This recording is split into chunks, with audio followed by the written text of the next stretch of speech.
mga lain-lain nga color sa kandila nahimo ng simbolo sa paglaom diha sa Basilica Minore del Santo Niño. Ang mga babaye nga nagsulob og puwa og yelo nga sinina nga nagbitbit og mga kandila mao ang gitawag og tigsinog. Sila ang moampot nimo aron matuman ang imong mga gipangaliya ngadto sa Ginoo.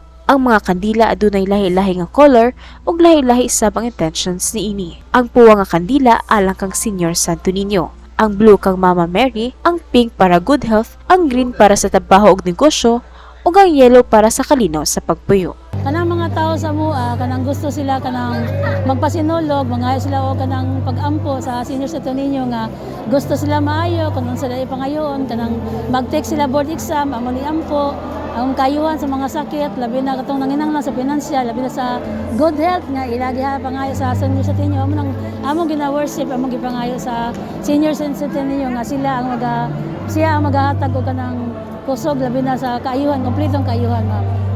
Matud ni Gemma, kasagaran nga paampo kaniya mao ang kayuhan sa mga sakit, magkahiusa ang pamilya, ug ang mga estudyante nga mahatagan sila og kaalam ug saktong kahibalo sa ilang pag-eskwela ug proteksyonan sila sa Ginoo. Tuod man, tunay pipila ang namali kaniya aron magpasalamat kay ilang giampo na tuman man.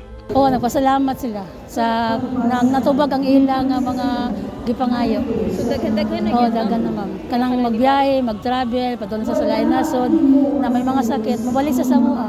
Magpasalamat sila. Dili na ako sa Ginoo. Sa panahon sa pagsaulog sa sinulog, makita gyud nga daghan kaayo mga deboto mapatiguang man o bata ang moduol kanila aron magpasinulog.